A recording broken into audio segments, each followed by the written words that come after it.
At Clearwater Ridge Municipal Airport, a small collection of single-engine training aircraft sat lined up along the cracked asphalt taxiway, their white and blue paint fading under the relentless Arizona sun.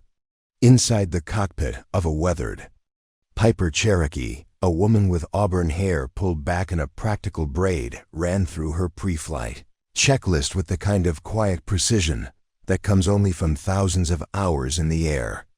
On the tarmac nearby, a group of young aviators stood clustered together, their expensive aviator sunglasses glinting as they gestured mockingly toward the modest trainer planes, laughing about how flying those glorified go-karts was something a child could probably manage. Before we jump back in, tell us where you're tuning in from, and if this story touches you, make sure you're subscribed, because tomorrow I've saved something extra special for you. Yet on what should have been just another routine training session, the steady hum of classic rock over the airport frequency was abruptly silenced. In its place came a voice carrying the unmistakable weight of military command, cutting through the static with crystal clarity. Sierra Command to Falcon, respond immediately. This is Priority Alpha. The entire airport seemed to hold its breath. And in that single moment, Daniela Reeves, the quiet flight instructor everyone had dismissed as unremarkable, seemed to vanish from the casual awareness of those around her, overlooked in exactly the way people tend to ignore those they've already decided don't matter. Daniela Reeves was 35 years old, though the fine lines around her eyes made her look slightly older, etched there by years of squinting into bright skies and bearing burdens most people would never understand. Her auburn hair, streaked with early hints of gray she never bothered to cover, was almost always pulled into that same functional braid. She stood just 5'6", with a lean, wiry frame that seemed almost too delicate for the bulky headsets and heavy flight manuals she carried. Her usual uniform consisted of faded jeans with permanent grease stains on the knees, scuffed brown boots that had seen better days, and a leather jacket so worn the collar had gone soft as butter.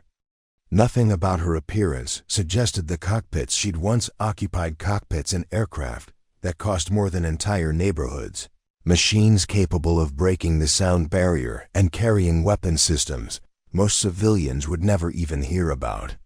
These days, her world had shrunk to something far smaller and infinitely quieter.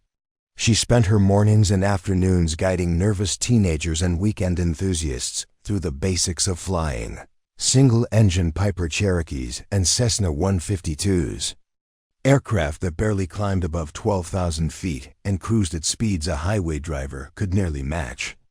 Another day of flying in circles, muttered Cody Brennan, a 23-year-old pilot with barely 150 hours in his logbook, as he watched Daniela complete her walk-around inspection. He stood with his arms crossed, surrounded by 3 other young pilots who shared his dismissive attitude. What's the point of this?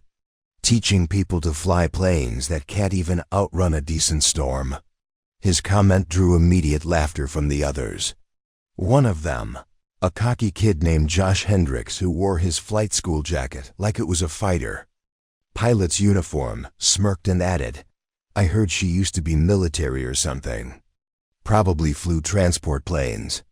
You know, the big slow ones that just haul cargo back and forth. Now look at her stuck babysitting rookies who think a Piper Cherokee is impressive."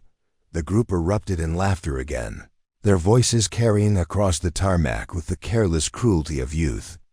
But Daniela had long ago stopped letting their words affect her. She'd learned to tune out the mockery, the dismissive glances, the subtle ways people communicated that they thought her work and by extension, her life, didn't really matter. What they didn't know, what they couldn't see, was that she found her purpose in far quieter moments. She found it in the way 17-year-old Autumn Caldwell finally executed a smooth crosswind landing after 3 weeks of struggling with the rudder controls, her face breaking into a triumphant grin that made all the patient instruction worthwhile. She found it in watching Raymond Torres, a middle-aged truck driver who'd saved for 2 years to afford flight lessons, experience his first solo flight, tears streaming down his face as he taxied back to the ramp. These moments, invisible to the cocky young pilots who measured worth only in speed and altitude, were what Daniela lived for now. Preparing and narrating this story took us a lot of time, so if you are enjoying it, subscribe to our channel. It means a lot to us. Now back to the story. Her kindness operated in the shadows, noticed by few. When Autumn's family hit financial trouble and couldn't afford the scheduled maintenance on the training aircraft, Daniela stayed at the hangar until midnight, tools in hand, replacing a faulty magneto herself. The next morning, she told Autumn the problem had mysteriously fixed itself overnight. When Raymond fell behind on his lesson payments, Daniela quietly continued his training without charging him, claiming she needed to log more instructional hours anyway for her records. The truth, which she never admitted aloud, was that she often paid for fuel out of her own modest salary, especially for students who showed genuine passion and natural talent, qualities that reminded her painfully of why she'd first fallen in love with aviation decades ago. The other instructors at Clearwater Ridge treated Daniela politely enough. They said good morning when they passed her in the flight operations office. They nodded respectfully when she offered input during safety briefings. But none of them really saw her as significant. To them, she was simply the quiet woman who flew the small planes, the one who never caused problems, never competed for the high-paying corporate students, never pushed for recognition or advancement. They never asked about her past. They never questioned the assumptions they'd made about who she was or what she'd done before arriving at this small Arizona airport 5 years ago. But hidden away in Daniela's battered flight bag, wrapped carefully in an old cotton bandana to protect it from the metal tools and spare parts she carried, lay a patch that told a very different story. The patch was worn at the edges, its fabric softened by years of handling, but the embroidered image remained sharp and clear. A falcon diving at impossible speed, talons extended, stitched in silver thread against a dark blue background. Beneath the falcon, in bold capital letters, was a single word, Falcon. Every night before sleep, Daniela would take out that patch and hold it in her hands, studying it in the dim light of her small apartment. The patch represented a version of herself that felt increasingly distant, almost like a character from someone else's story. That version had commanded respect in high-level briefings. That version had made split-second decisions that affected national security. That version had been trusted with missions so classified that even their existence remained buried in government files only a handful of people could access. But that person was gone now, buried deliberately and deeply beneath years of self-imposed exile, and a guilt so heavy it had fundamentally changed who Daniela Reeves believed herself to be. She'd walked away from that life, from that identity, and built something smaller and quieter in its place. Something that felt most days like penance. As Daniela completed her pre-flight inspection on the aging Piper Cherokee that September morning, her student for the day, 19-year-old Leah Simmons, fidgeted nervously in the passenger seat. It was only Leah's 4th lesson, and she still gripped the control yoke like it might bite her. Her knuckles were white with tension. Miss Reeves, Leah said hesitantly, yesterday when we practiced that emergency descent procedure, you told me to trust my instruments even when everything feels wrong. How did you know exactly what to say? It felt like you'd actually lived through something like that before. Like it wasn't just theory for you. Daniela kept her hands moving across the aircraft's control surfaces, checking the ailerons and flaps with the automatic efficiency of someone who'd done this particular dance 10,000 times. For just a moment, muscle memory pulled her somewhere else, to cockpits where every flight carried life or death stakes, where trusting your instruments in the clouds meant the difference between survival and catastrophe. Some lessons, she said quietly, her eyes fixed on the distant horizon out of habit, can only truly be understood through experience. Theory gets you started, but experience teaches you what matters. Leah nodded slowly, processing this. It matters that you said it that way. I listened because I could tell you really meant it. That you weren't just repeating something from a textbook. In that moment, though neither of them fully recognized it yet, Leah began to understand that her instructor's authority stretched far beyond weekend lessons in modest training aircraft. There was something deeper there, something forged in fires Leah couldn't yet imagine. And within the next few hours, everything would change. The carefully constructed wall between Daniela's past and present was about to come crashing down in the most public way possible. The months leading up to that fateful September morning had been filled with small moments that revealed Daniela Reeves' true character, moments that went largely unnoticed by those around her, but meant everything to the students whose lives she quietly touched. 3 months earlier, on a sweltering June afternoon when the Arizona heat made the tarmac shimmer like water, Daniela had been working late in Hangar 7. The building was empty except for her, the other instructors having left hours ago to escape the oppressive temperature. She was lying on a creeper beneath the Piper Cherokee that Autumn Caldwell had been training in, her hands black with grease as she worked to replace a worn-out starter motor. The part wasn't expensive by aviation standards, but for Autumn's family, her father worked construction and her mother cleaned houses. Even a few $100s might as well have been a few thousand. Autumn had come to the airport that morning with tears in her eyes, explaining that her lessons would have to stop until they could save enough for the repair. Daniela had simply nodded, made a note in the maintenance log, and told Autumn not to worry about it. Then, after everyone left, she'd driven to the aviation supply store 30 miles away, purchased the starter motor with her own credit card, and spent 4 hours installing it herself.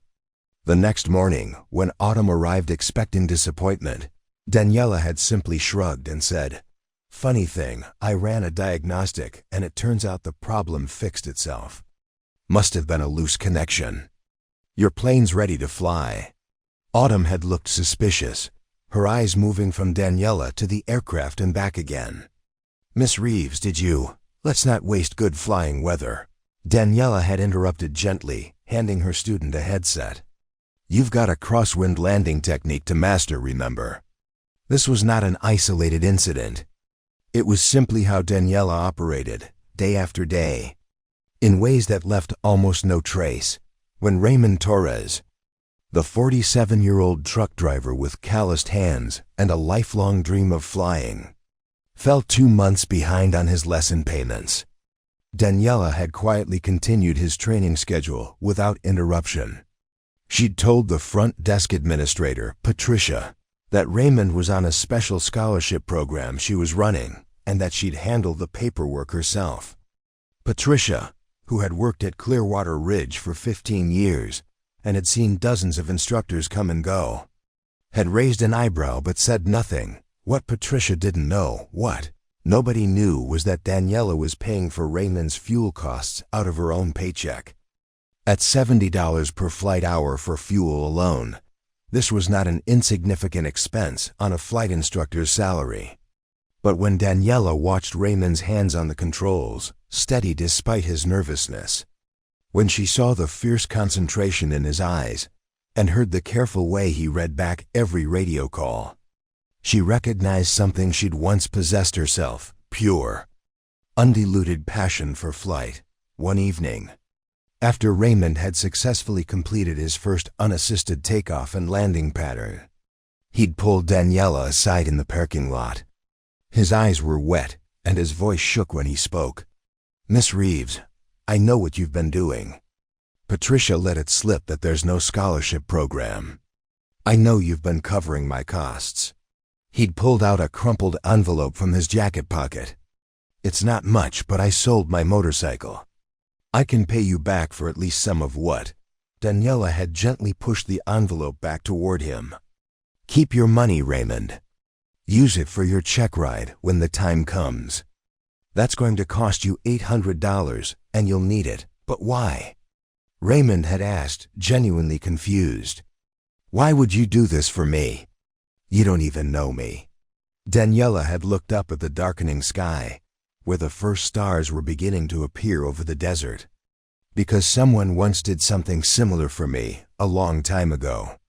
Because I remember what it feels like to want something so badly you can taste it, but not have the resources to reach it. And because, Raymond, you have the hands of a natural pilot. I've taught hundreds of students, and I can always tell the difference between someone who's learning to fly and someone who is meant to fly. You're the latter. Raymond had stood there speechless as Daniela climbed into her 15-year-old Honda Civic and drove away, leaving him holding an envelope of money she'd refused to accept. These weren't the only examples of Daniela's hidden generosity. When 18-year-old Marcus Wright showed up for his first lesson visibly hungover, smelling of alcohol and clearly in no condition to fly, the other instructors had wanted to report him to the chief flight instructor and have him expelled from the program. Daniela had intervened quietly. She'd taken Marcus aside, away from the others, and spoken to him in a tone that was firm but not harsh. I'm going to tell you something once, and you're going to listen carefully. Flying is a privilege that demands respect. It demands that you show up clear-headed, prepared, and responsible for not just your own life, but the lives of everyone who might be affected by your decisions. Right now, you're disrespecting this privilege. Marcus had started to offer an excuse, but Daniela had held up her hand. I don't want to hear why. I want to know if you're serious about this or if you're wasting everyone's time, including your own. If you're serious, you'll go home right now, sleep it off. Think about whether flying is something you actually want or just something that sounds cool to tell your friends about. If you come back tomorrow morning at 6 a.m., sober and ready to work, I'll give you another chance. If you don't show up, or if you ever show up in this condition again, you're done. Not just with me, but with flying. Because I will make sure every flight school in this state knows what happened. Do you understand? Marcus had nodded, shamefaced and silent. The next morning, at 5:45 a.m., Daniela had arrived at the airport to find Marcus already there, sitting on a bench outside the flight operations office. He'd brought 2 cups of coffee, one for himself and one for her. He'd been 15 minutes early for a lesson that didn't officially start until 6. I'm sorry, Miss Reeves, he'd said simply. It won't happen again. And it hadn't. Marcus had gone on to become one of Daniela's most dedicated students, eventually earning his private pilot certificate with a perfect score on his check ride. He would later tell people that Daniela Reeves had quite possibly saved his life that morning, though he could never fully explain how he knew that to be true. But perhaps the most telling example of Daniela's character came in how she taught not just the mechanics of flying, but the philosophy behind it, during a particularly challenging lesson with Leah Simmons, the nervous 19-year-old who struggled with confidence. They'd encountered unexpected turbulence while practicing steep turns. Leah had panicked, her hands freezing on the controls as the small Piper Cherokee bucked and swayed in the rough air. Her breathing had become rapid and shallow, her eyes wide with fear. I can't do this, Leah had gasped. I can't, Leah, Daniela had said, her voice cutting through the panic with calm authority. Look at me. Not at the instruments. Look at me. Leah had torn her eyes from the dancing needles on the instrument panel and looked at her instructor. The airplane wants to fly, Daniela had said. It's designed to fly. Your job isn't to force it to do what you want. Your job is to work with it, to understand what it's telling you through these controls. Feel that pressure on the yoke? That's the airplane talking to you. It's saying the air is rough, but we're okay. We're designed for this. But what if? There is no what if, Daniela had interrupted gently but firmly. There is only what is. Right now in this moment, we are flying. The turbulence is uncomfortable, but it's not dangerous. Breathe with me. In for 4 counts, out for 4 counts. Good. Again. They'd breathed together for a minute. Daniela's hands hovering near the controls, but not touching them. ready to take over if necessary, but trusting Leah to find her way through the fear. Now, Daniela had continued, I want you to close your eyes for just 5 seconds. Trust the airplane. Trust yourself. Feel what it's doing, not what you're afraid it might do. Leah had closed her eyes, her hands still gripping the yoke, but with slightly less tension. The airplane is stable, Daniela had narrated. You're maintaining altitude within 50 feet, even in this rough air. Your heading is steady. You're doing everything right, even though it feels wrong. That's the lesson, Leah. Flying often feels different than it is. Your instruments tell you the truth. Your training tells you the truth. Fear lies. When Leah had opened her eyes, the turbulence was already beginning to smooth out as they passed through the rough patch. She'd looked at Daniela with something close to awe. How did you know I could do that? Because I've been exactly where you are, Daniela had answered. And someone once told me the same thing. Fear lies, but flight is truth. This teaching philosophy patient. Thorough, grounded in genuine understanding of both the technical and emotional challenges of learning to fly set Daniela apart from every other instructor at Clearwater Ridge. Her students didn't just learn to operate an aircraft. They learned to trust themselves, to manage fear, to make decisions under pressure, and to respect the responsibility that came with flight. But there was something else. Something her students couldn't quite put their finger on, but felt nonetheless. When Daniela taught emergency procedures, there was a weight to her words that went beyond textbook knowledge. When she demonstrated how to handle an engine failure, her movements had a practiced efficiency that spoke of real experience, not just simulation. When she talked about decision-making in critical moments, her examples were suspiciously specific, detailed in ways that suggested she'd actually lived through them. Autumn had once asked her, during a break between lessons, Miss Reeves, have you ever had to make an actual emergency landing? Like for real, not just practice? Daniela had been quiet for a long moment, staring out at the desert landscape beyond the airport fence. Finally, she'd answered, yes. What happened? I landed. Everyone walked away. That's all that matters. But how did you stay calm? Weren't you scared? Daniela had turned to look at her young student, and for just a moment, Autumn had seen something in her instructor's eyes, something deep and complicated, and far older than Daniela's 35 years. Fear is always there, Daniela had said. The question is whether you let it make your decisions for you, or whether you acknowledge it and do what needs to be done anyway. That's not bravery, Autumn. That's just discipline. And discipline is something you build with every single flight, every single decision. Every single moment you choose to do things the right way, even when no one's watching.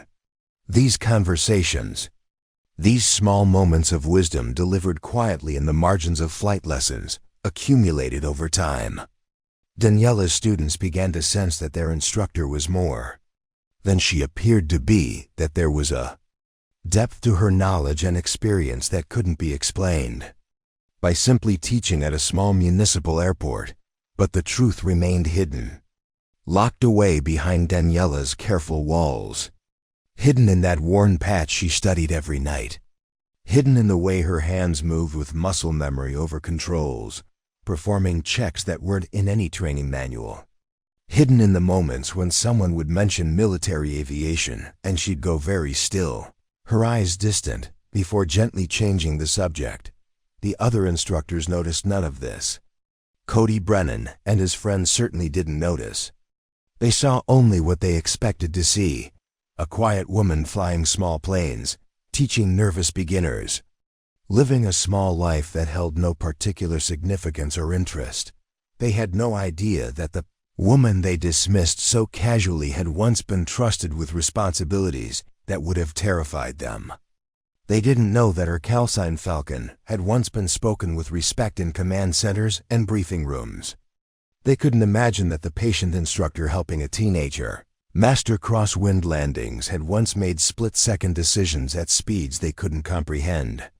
In situations where a single mistake meant death, all of this remained hidden, locked away where Daniela believed it belonged, buried deep enough that she could pretend most days that it had happened to someone else entirely.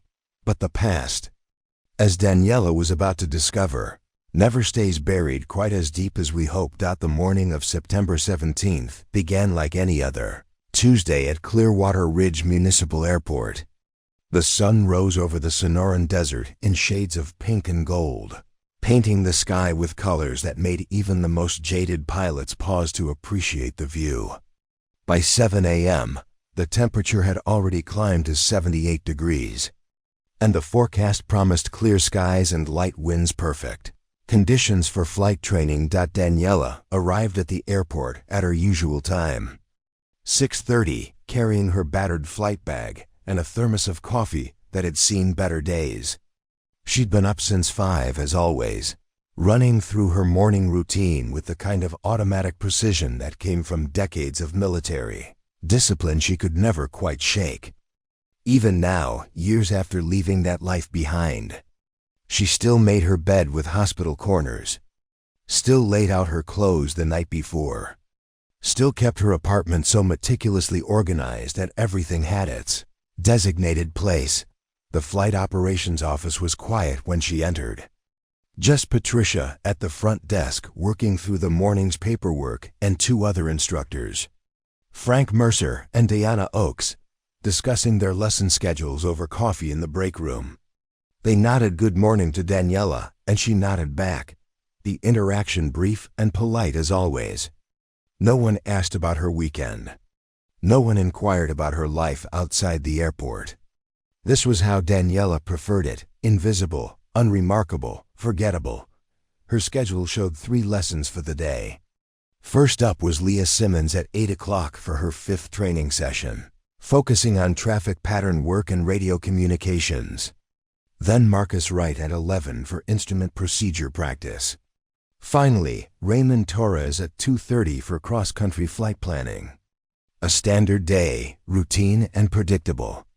Exactly the kind of day Daniela had built her new life around.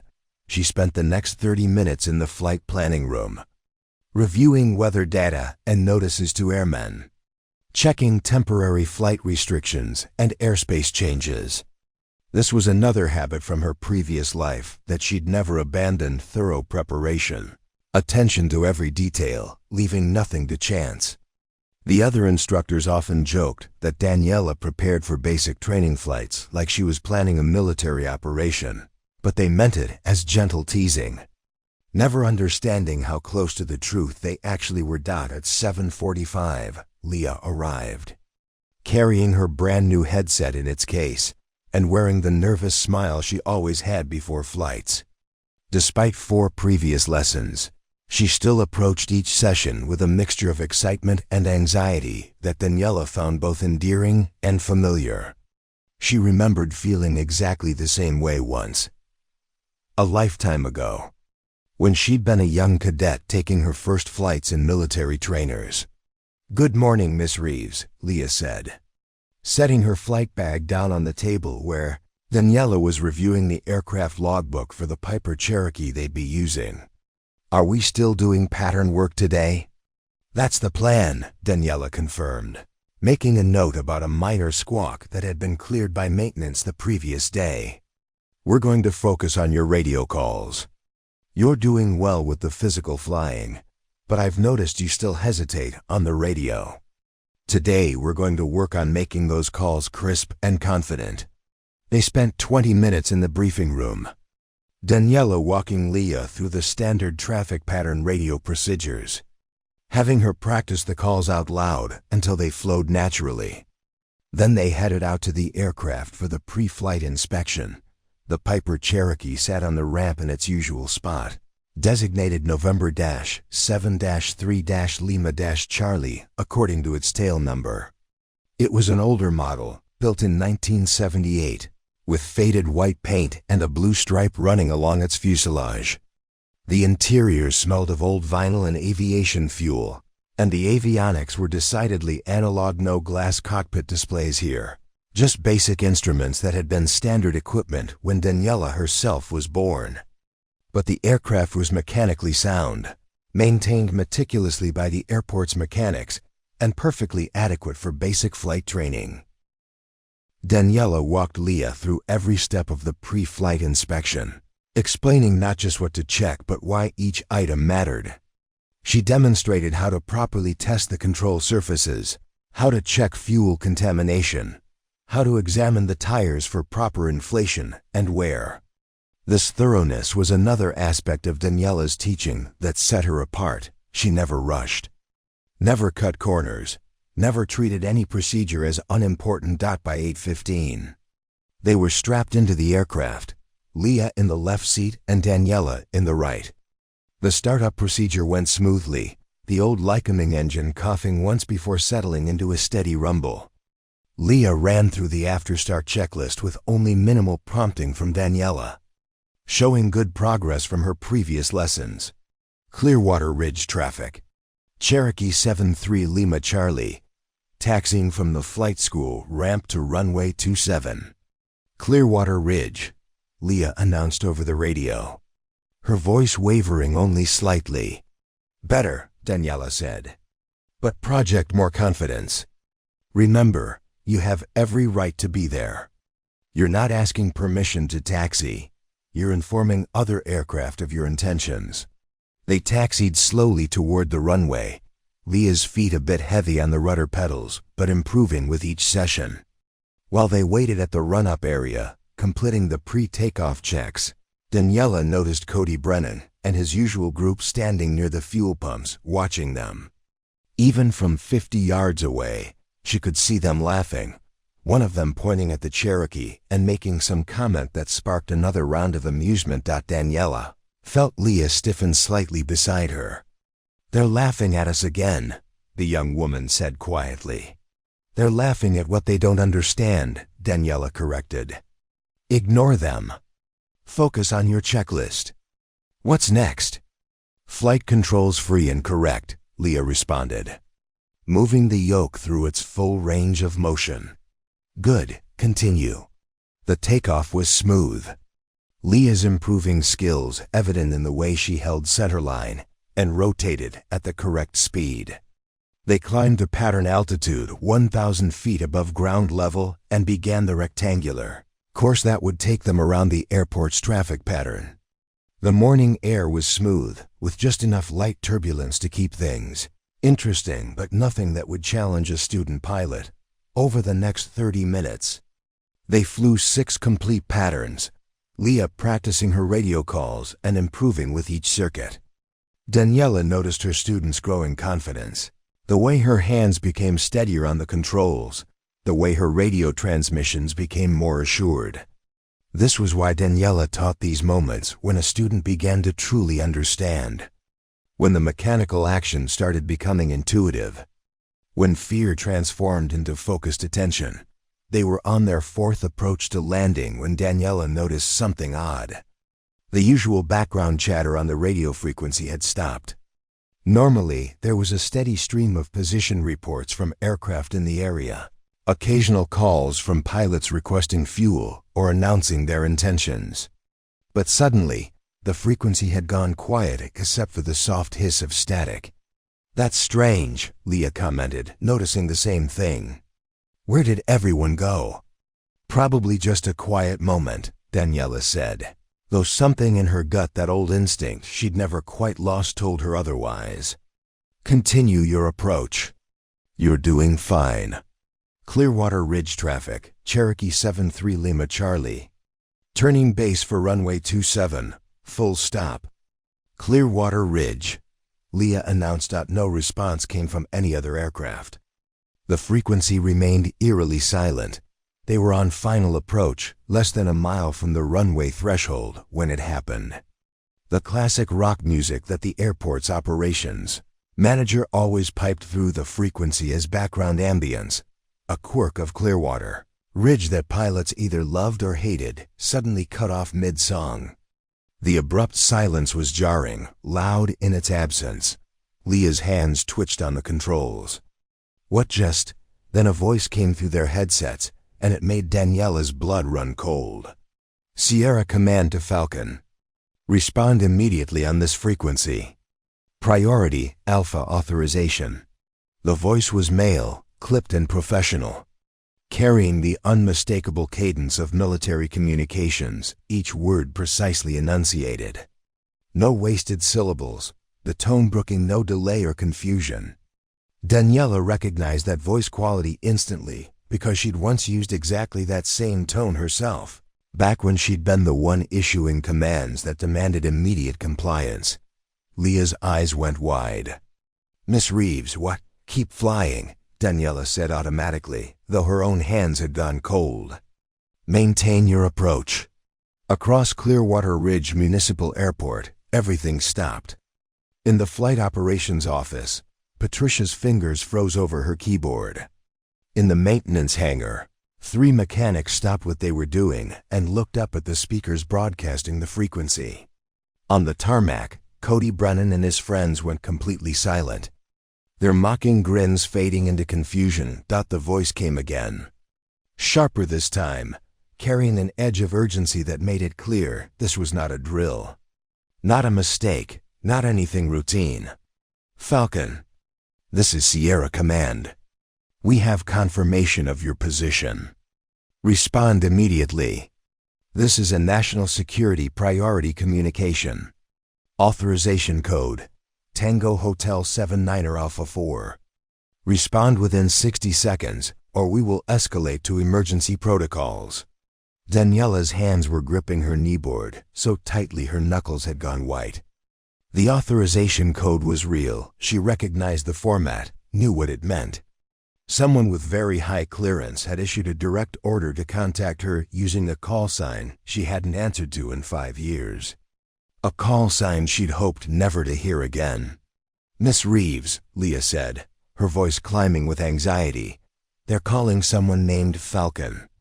They said national security." "What's happening?" "I don't know," Daniela lied, because the truth was too complicated and too dangerous to explain at 1,200 feet in the air with a student pilot who was already starting to panic. "Just keep flying. Get us on the ground." Nice and smooth, like we practiced. But Leah had abandoned the approach entirely, her attention pulled away from the controls to stare at her instructor. They gave an authorization code. Military authorization. Why would they, Leah? Daniela's voice snapped with command, decades of authority breaking through her carefully maintained facade of mild-mannered instructor. Eyes forward. Hands on the controls. Fly the airplane. We're going around. Full power now. Leah responded instantly to the tone, her hands moving automatically to add power as they climbed away from the runway. But Daniela could see her student's hands shaking, could hear her breathing becoming rapid and shallow. The voice came a third time, and now there was no mistaking the urgency. "Falcon, final call. Sierra Command requires immediate contact. We have unidentified aircraft in restricted airspace. Multiple targets. You are needed for tactical assessment. This is not a drill. Respond on Secure Channel Hotel 7, or we will be forced to implement emergency contact protocols. You have 30 seconds.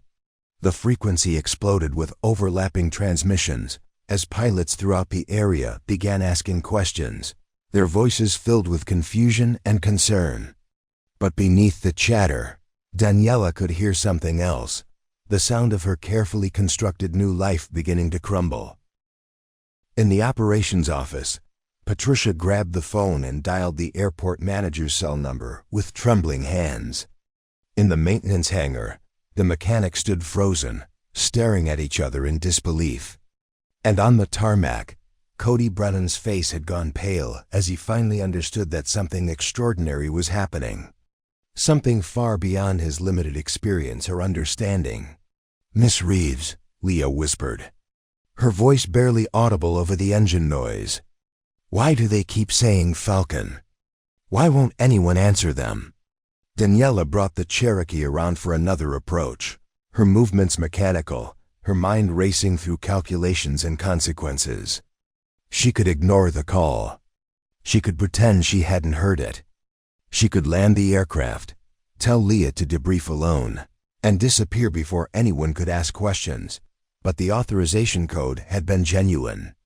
And if Sierra Command was calling her using emergency protocols on an open frequency, that meant something serious was happening. Something serious enough that they were willing to expose her identity, her location. Everything she'd worked so hard to keep hidden. The voice came one final time. And this time it carried the weight of absolute authority. Attention all aircraft on this frequency. This is United States Northern Command. We are attempting to contact a high-priority asset. The individual with callsign Falcon is directed to respond immediately. This is a matter of national security. All other traffic, clear this frequency until further notice. Leah turned to stare at Daniela, and in that moment, the young woman's eyes went from confused to comprehending. She looked at her instructor's white knuckles, her rigid posture, the way every muscle in her body had gone tense. She saw something in Daniela's face that she'd never seen before, not fear, exactly, but recognition. The look of someone who just heard their past come calling in a voice that couldn't be ignored. "It's you," Leah breathed. "Falcon, they're calling you." Daniela didn't respond. She couldn't. Because in that moment, with the entire airport listening, with her students staring at her in shock, with her past and present colliding in the worst possible way, Daniela Reeves realized that the quiet life she'd built so carefully was about to end, and there was nothing she could do to stop it. The Piper Cherokee continued its climb away from the runway, the engine straining slightly as they gained altitude. Inside the cockpit, the silence between Daniela and Leah felt heavier than the aircraft itself. Through their headsets, they could hear the continued attempts from Sierra Command. Each transmission growing more insistent, layered now with the confused chatter of other pilots trying to understand what was happening. Daniela's mind was racing through options, calculating consequences, weighing choices that all seemed impossible. Land immediately and face the questions. Continue flying and ignore the calls. Try to explain to her terrified student that everything was fine when clearly nothing was fine. But years of training that went far deeper than anything required for civilian flight instruction had taught her that in moments of crisis, the first priority was always the same: maintain control of the aircraft and ensure everyone's safety. "Leah," she said, keeping her voice as calm as she could manage, "I need you to listen to me very carefully. Can you do that?" Her student nodded, though her hands were trembling visibly on the yoke. "We're going to fly one more pattern, and then we're going to land. I want you to focus entirely on flying the airplane. Nothing else matters right now except getting us safely on the ground. Do you understand?" "But they said national security," Leah stammered. "They said your name, your call sign." "Miss Reeves, what's happening?" "Right now, what's happening is you're learning one of the most important lessons in aviation," Daniela said firmly. "When things get complicated, when the situation becomes confusing or stressful, you focus on the basics. Aviate, navigate, communicate in that order. First, you fly the airplane. Everything else comes after. So right now, I need you to fly." Leah swallowed hard and nodded again, forcing her attention back to the instruments in front of her. Her hands steadied slightly, though Daniela could see the effort it was costing her. Clearwater Ridge traffic. Cherokee 73 Lima Charlie, entering left downwind for runway 27, Leah announced, her voice shaking but audible. On the ground. The scene had transformed from routine to chaotic in a matter of minutes. The airport manager, Gregory Whitman, had rushed from his office and was now standing on the tarmac, his cell phone pressed to his ear as he spoke urgently with someone. Patricia had abandoned her desk entirely and joined the growing crowd of people streaming out of the operations building, all of them staring up at the small aircraft making its way around the pattern. Cody Brennan stood among his friends, But none of them were laughing anymore. The cocky confidence that had characterized their earlier mockery had evaporated completely, replaced by a dawning awareness that they'd fundamentally misunderstood something important. Josh Hendricks, who'd made the comment about Daniela probably flying cargo planes, looked like he might be sick. "Did they just say Northern Command?" one of the mechanics asked, his voice carrying across the suddenly quiet ramp. "As in NORAD? As in the people who defend North American airspace?" "That's what it sounded like," someone else responded. "But why would they be calling our flight instructor?" No one had an answer. Inside the flight operations office, Frank Mercer and Diana Oak stood by the window, watching the Cherokee complete its pattern. Diana's face had gone pale, and she kept shaking her head slightly, as if trying to reject what she'd just heard. "I've worked with Daniela for 3 years," she said quietly to Frank. "She never mentioned anything about military service. Nothing. She's just Daniela. Quiet, kind, good with students. How could she have some kind of military call sign? How could NORAD know where to find her?" Frank didn't answer immediately. He was older than the other instructors, in his early 60s, and he'd done some military flying himself decades ago, nothing glamorous, just transport work during peacetime. But he recognized the protocols he'd just heard over the radio. Those weren't standard procedures. Those were emergency military communications, the kind used when time was critical and normal chains of command had been bypassed. "I don't think we know Daniela as well as we thought we did," he finally said. The radio crackled again, and a new voice came through, female this time, older, carrying even more authority than the previous transmissions. "This is Colonel Sarah Mitchum, United States Air Force, attempting to reach the individual designated Falcon. We understand you are currently airborne with a student.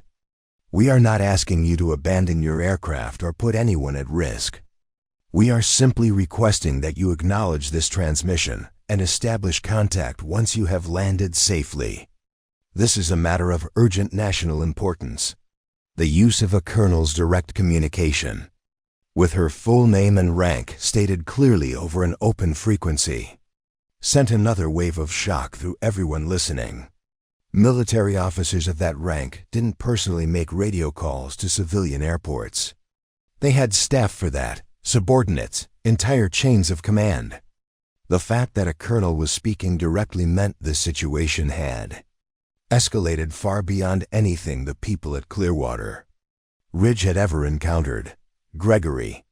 Whitman ended his phone call and turned to address the crowd that had gathered on the tarmac. His face was ashen, and when he spoke, his voice carried a tremor that those who knew him had never heard before. "I just spoke with the FAA regional office," he announced. "They confirmed that Northern Command initiated this contact. They've asked us to provide full cooperation and to clear the area around the operations building once the aircraft lands. This is apparently legitimate." "Legitimate how?" Cody Brennan demanded, his voice cracking slightly. "What does that even mean? Why would the military care about a flight instructor at a tiny airport in Arizona?" No one could answer him. In the cockpit, Daniela was coaching Leah through the landing approach with the same patient guidance she always provided, as if nothing unusual was happening, as if their world wasn't coming apart at the seams. Part of her brain was operating on pure autopilot, running through the familiar script of instruction she'd delivered hundreds of times. But another part, the part she'd tried so hard to bury, was already analyzing the situation with cold tactical precision. Sierra Command using emergency protocols meant a genuine threat. The authorization code they'd provided was current and valid. She'd recognized the format immediately, and it had been updated since her time in service, which meant someone had specifically looked up her current clearance status. The mention of unidentified aircraft in restricted airspace suggested a potential incursion, possibly hostile. And the fact that they were willing to expose her identity publicly meant the situation was serious enough to override normal operational security. All of this flashed through her mind in seconds, processed and categorized with a speed that came from years of training most people couldn't imagine. But outwardly, she remained focused on her student, on the aircraft, on the immediate task of getting safely back to the ground. "Airspeed's good," she told Leah. "You're a little high on the approach. Reduce power slightly. That's it. Now trim it out. Good." "Miss Reeves, I can't stop thinking about—" "I know," Daniela interrupted gently. "But right now, you're on final approach. You're 200 feet above the ground. This is where you need every bit of your attention. We can talk about everything else once we're parked. For now, just fly." Leah nodded and forced her concentration back to the landing. To her credit, despite the fear and confusion, she managed to execute a reasonably smooth touchdown, only ballooning slightly before settling onto the runway with a gentle chirp of tires on pavement. Daniela talked her through the landing rollout and taxi back to the ramp, her voice steady and reassuring even as her own heart hammered against her ribs. As they taxied toward the parking area, Daniela could see the crowd that had gathered. 40 or 50 people stood clustered near the operations building, all of them watching the Cherokee approach. She recognized instructors, students, mechanics, office staff, and several people she'd never seen before, probably pilots from other aircraft who'd heard the radio calls and rushed over to see what was happening. "There are so many people," Leah said, her voice small. "Focus on your taxi," Daniela reminded her. "Park it in our usual spot. Shut down the engine properly. Complete your checklist. Everything by the book, Leah. Don't let the audience change how you operate." They reached the parking spot, and Leah brought the aircraft to a stop with only minor wobbling. Together, they worked through the shutdown checklist mixture to idle cut off, magnetos to off, master switch off, fuel selector to off. The propeller spun down and went still. The sudden silence in the cockpit, without the engine noise they'd grown accustomed to, felt profound. For a long moment, neither of them moved. Through the windscreen, they could see Gregory Whitman approaching, accompanied by two people Daniela didn't recognize, a man and a woman, both wearing business attire that looked distinctly out of place at a dusty Arizona airport. Something about the way they carried themselves, the way they scanned their surroundings, told Daniela exactly what they were, even before she could see their credentials. Federal agents. Probably Air Force, OSI, or possibly even Defense Intelligence. Here to verify her identity and facilitate whatever communication Northern Command needed. "Miss Reeves," Leah said quietly, still staring out the windscreen. "Whatever happens next, I want you to know something. You're the best teacher I've ever had. Not just for flying, for everything. The way you stayed calm just now, the way you made sure I focused on what mattered, I'll remember that for the rest of my life." Something in Daniela's chest tightened painfully. She reached over and placed her hand briefly on her student's shoulder. "You did well today, Leah. Really well. You kept your head when things got confusing. You followed instructions, and you landed the aircraft safely. That's what matters. That's what I'll remember." They sat there another moment, and then Daniela opened her door and stepped out onto the tarmac. The Arizona sun hit her immediately, bright and hot, making her squint.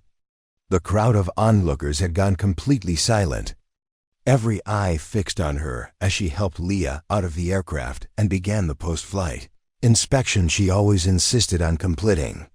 No matter what else was happening, her hands moved automatically over the aircraft's surfaces, checking for any issues, any damage, performing the same ritual she'd done thousands of times. But she could feel the weight of all those stares, could sense the questions hanging in the air, unspoken, but deafening in their collective intensity. Who are you really? What have you done? Why is the military calling you? Have we been working beside someone important all this time without knowing it? Gregory Whitman reached them just as Daniela was finishing the walk around. The two federal agents stood a few paces back, waiting patiently but watching her with the kind of alert attention that came from professional training. "Daniela," Gregory said, and she could hear how carefully he was choosing his words. "These people need to speak with you. They say it's urgent." Daniela looked at her boss, a good man who ran a good airport, who'd hired her 5 years ago without asking too many questions, who'd always treated her with respect and fairness.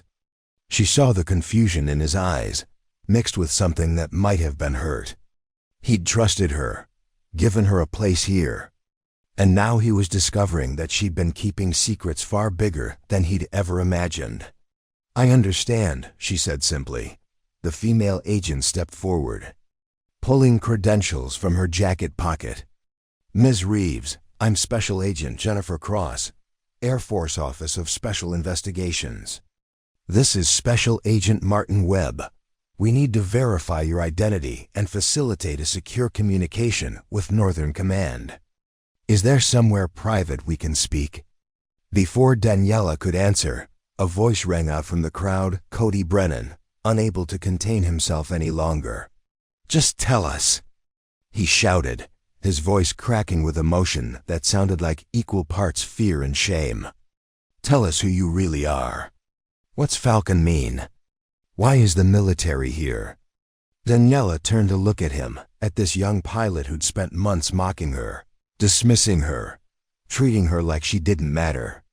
His face was flushed, his fists clenched at his sides, and she could see genuine distress in his eyes, the distress of someone whose entire understanding of the world had just been violently upended.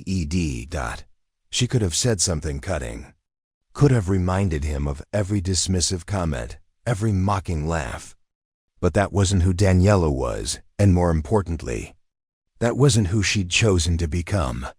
"Cody," she said, her voice carrying clearly across the silent tarmac, "right now, there are people who need my help with something important. That's all I can tell you. The rest doesn't change anything about who I am today." But even as she said it, Daniela knew it wasn't true. Everything was about to change.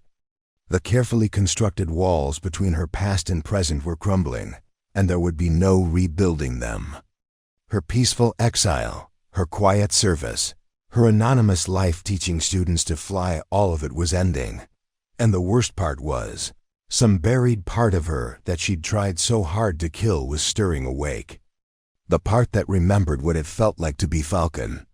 The part that had lived for moments of crisis, for missions that mattered, for the sharp clarity that came from operating at the absolute edge of human capability. That part of her was responding to the call like a war, hoarse hearing distant trumpets, and Daniela hated herself for it. Special Agent Jennifer Cross led Daniela away from the crowd, Agent Webb following close behind.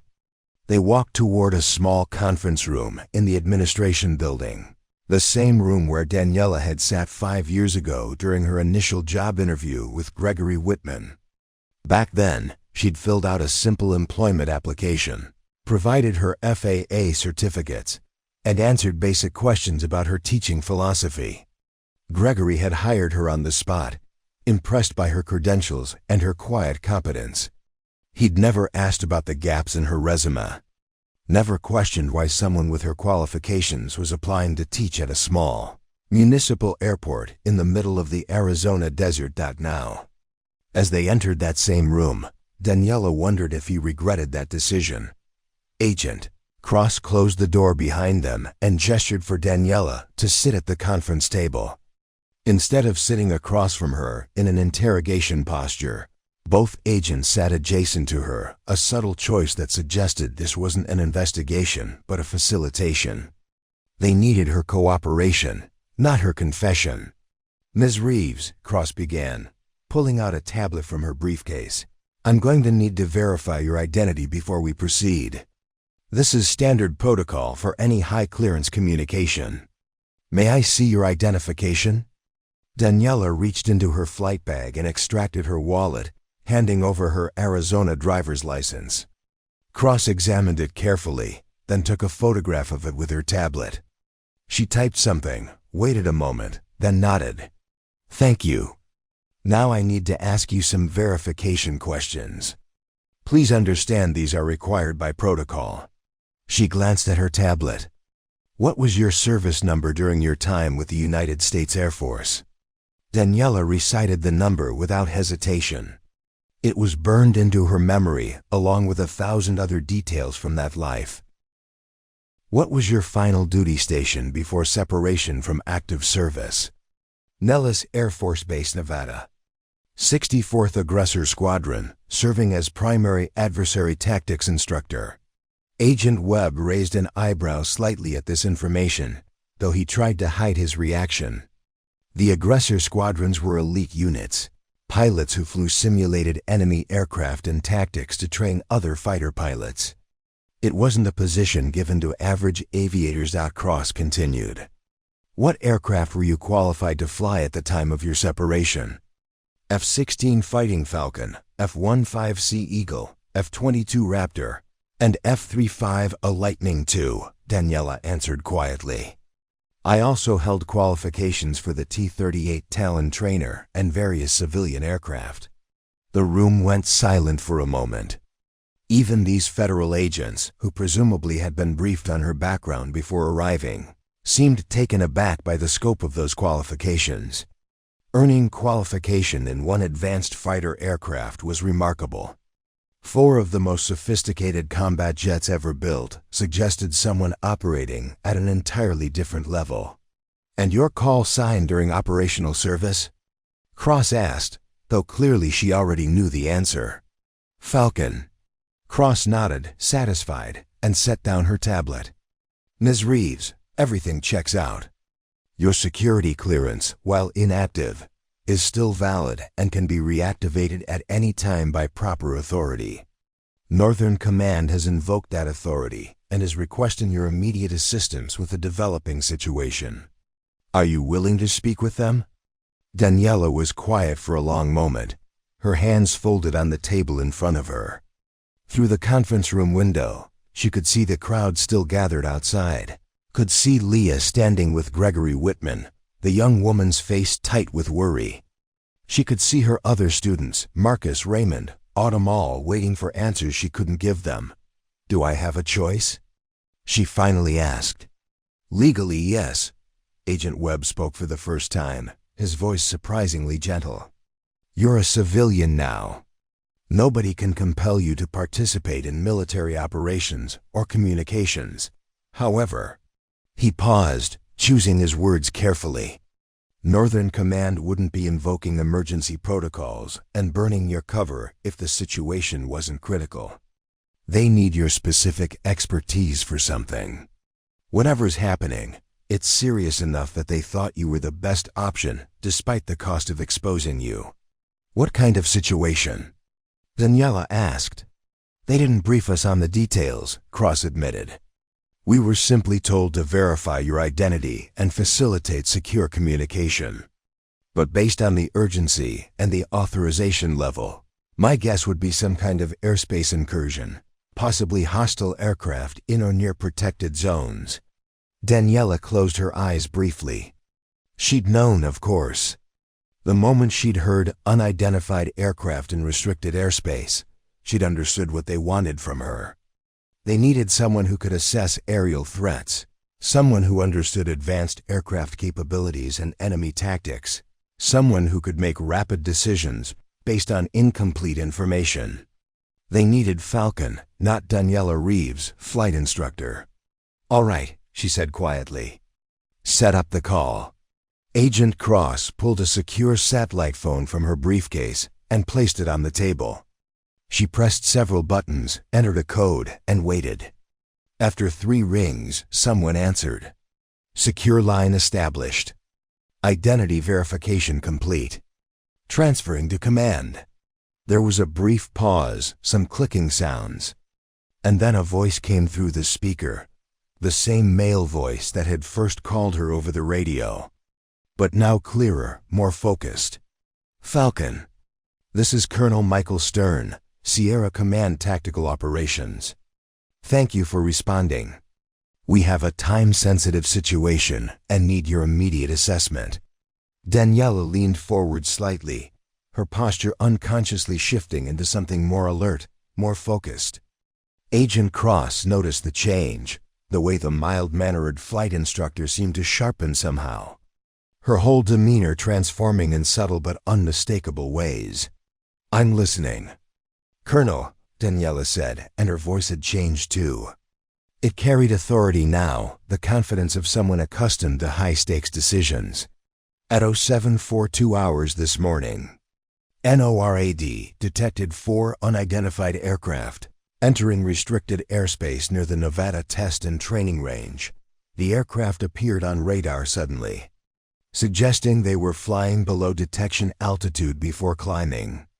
Initial assessment suggested they might be private aircraft that strayed off course, but their flight characteristics don't match any civilian patterns. "What kind of characteristics?" Daniela asked immediately. "High speed, we're tracking them at approximately 450 knots. Tight formation flying. Deliberate course corrections that suggest military-style navigation rather than civilian GPS following. And they're maintaining radio silence despite multiple attempts to establish contact." Daniela's mind was already working through the implications. "What's their current position and heading?" "They're approximately 40 miles northwest of Groom Lake, heading southeast at Angels 20. The colonel used the military term for altitude 20,000 feet. They've been airborne for approximately 18 minutes since detection. Weather conditions in the area?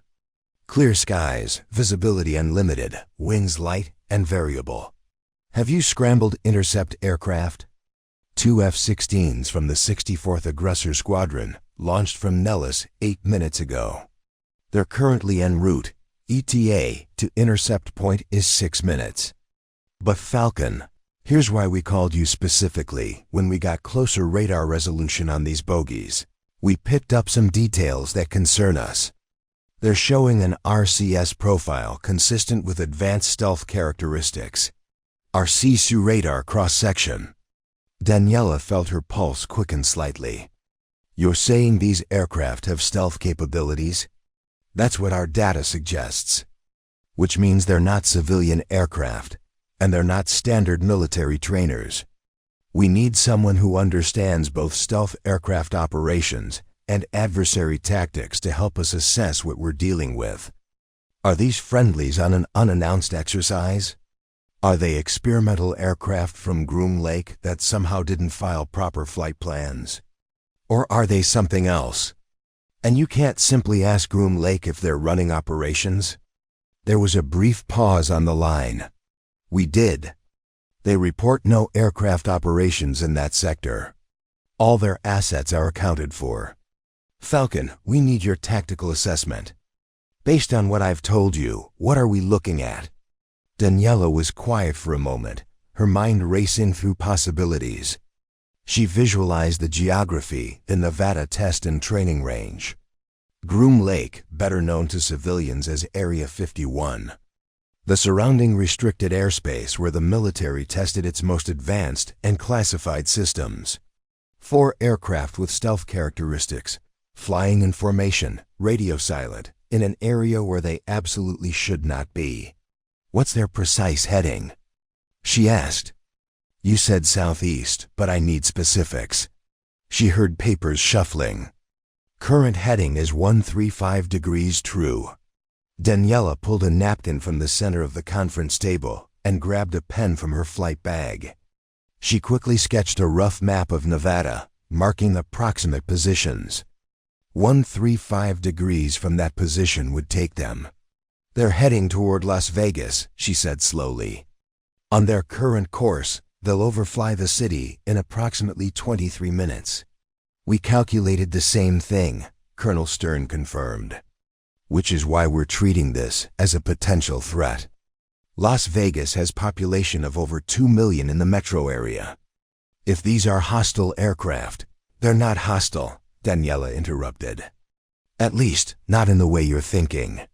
Both agents in the room with her looked up sharply. Agent Cross leaned forward, listening intently. Explain. Colonel Stern said. If these were hostile aircraft, actual enemy forces penetrating restricted airspace with intent to attack, they would not be flying at 20,000 feet in formation.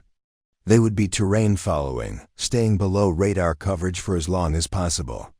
The fact that they climb to altitude and are maintaining formation suggests they want to be seen.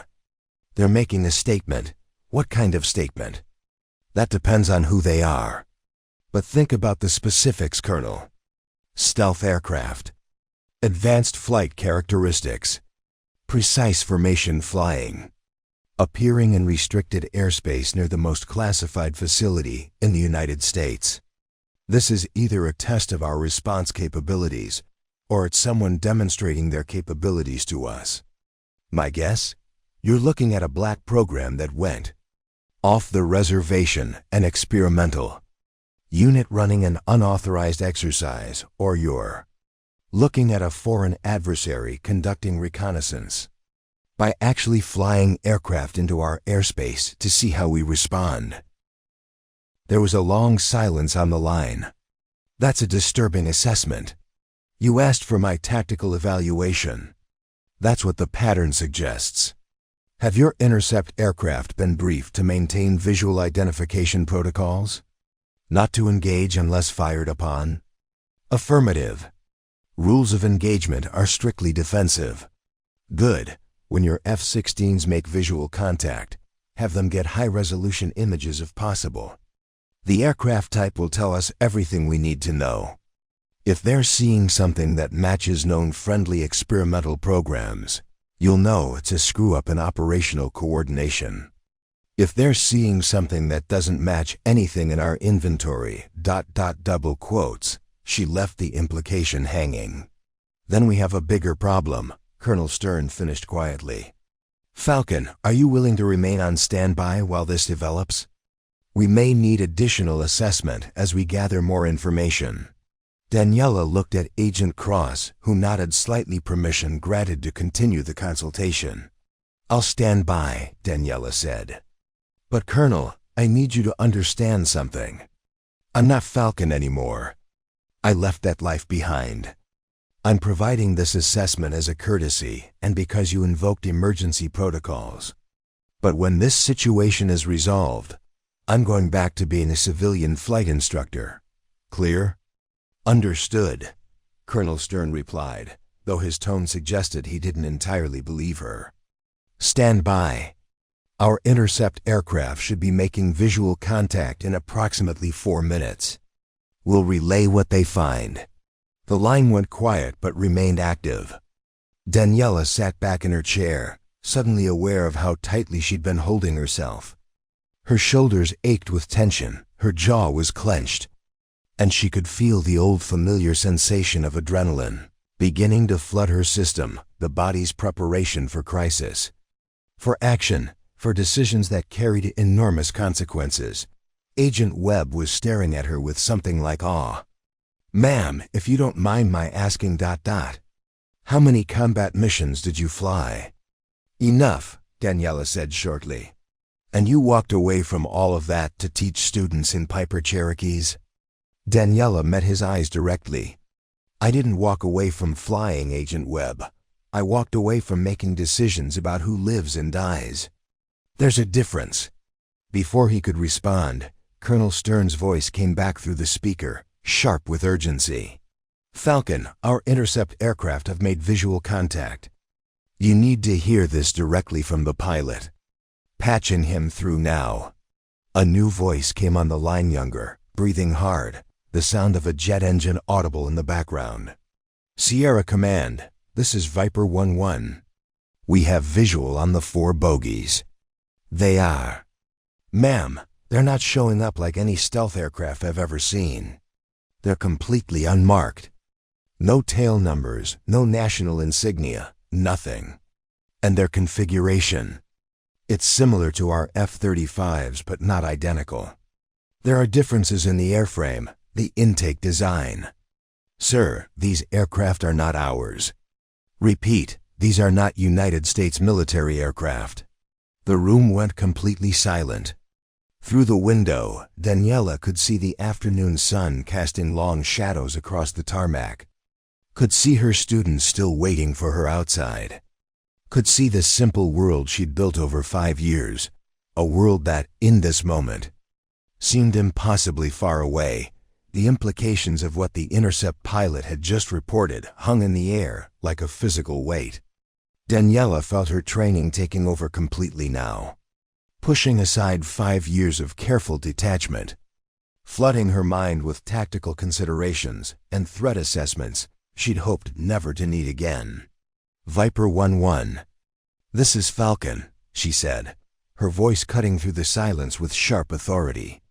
Both agents in the room with her straightened unconsciously at her tone. "I need you to give me detailed visual description.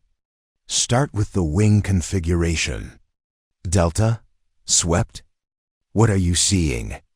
"Ma'am, they're showing a blended wing body design, similar to our F-35 but more pronounced.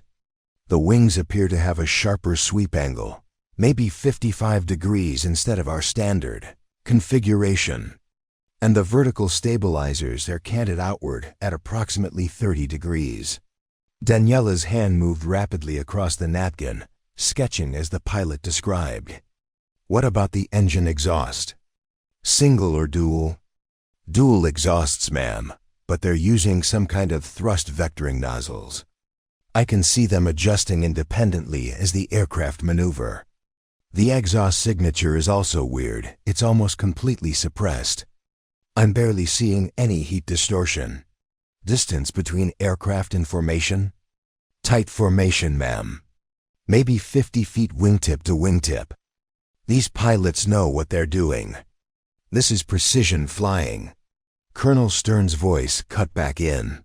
"Falcon, we're running the description through our database of known foreign aircraft. Nothing's matching. The closest comparison would be the Chinese J-20 or the Russian Su-57. But the details don't align with either." Daniela continued sketching, her mind pulling from years of intelligence briefings and adversary aircraft studies. "Viper 1-1, what's their current airspeed?" "They've slowed to approximately 400 knots, ma'am. Still maintaining heading 135 degrees. They know we're here." One of them waggled his wings when we pulled alongside. "But they're not responding to any radio calls, not breaking formation, not deviating from course. They're demonstrating," Daniela said quietly, more to herself than anyone else. "They want us to see them, to photograph them, to know they can penetrate our airspace with impunity." "Explain that assessment," Colonel Stern demanded. Daniela set down her pen and leaned toward the phone. "Colonel, everything about this incursion is designed for maximum visibility with minimum threat. They climb to altitude where our radar would detect them. They're flying in daylight hours with perfect weather. They're maintaining formation that makes them easier to spot visually. And they slowed down when our interceptors arrived so we could get good footage. If this were an actual attack run, they'd be supersonic. They'd be jinking to avoid targeting solutions. They'd be using electronic countermeasures. Instead, they're putting on an air show. An air show for what purpose? To demonstrate capability. To show that whatever program developed these aircraft has reached operational status. And to prove they can access restricted American airspace whenever they choose." Daniela paused, a thought occurring to her. "Colonel, have you checked for any diplomatic communications in the past 72 hours? Sometimes these demonstrations are coordinated at levels above military channels. More silence than the sound of rapid keyboard typing." "Checking now." "Stand by." While they waited, Agent Cross leaned closer to Daniela. "You really think a foreign nation would deliberately fly aircraft into our restricted airspace just to show off?" "It's happened before," Daniela replied. "During the Cold War, both sides played these games constantly. The difference is we're supposed to be past that now. If this is what it looks like, a foreign adversary demonstrating a next-generation stealth fighter we didn't know they had, then it represents a massive intelligence failure. It means someone has been developing advanced combat aircraft in secret, and we missed it completely. Agent Webb shook his head slowly. That seems impossible in the modern world. You can't hide a fighter jet development program. The facilities, the testing, the resources, satellites would see it. Unless they didn't develop it in a way we were watching for, Daniela countered. Or unless they had help from someone who knew how to hide it from our intelligence assets.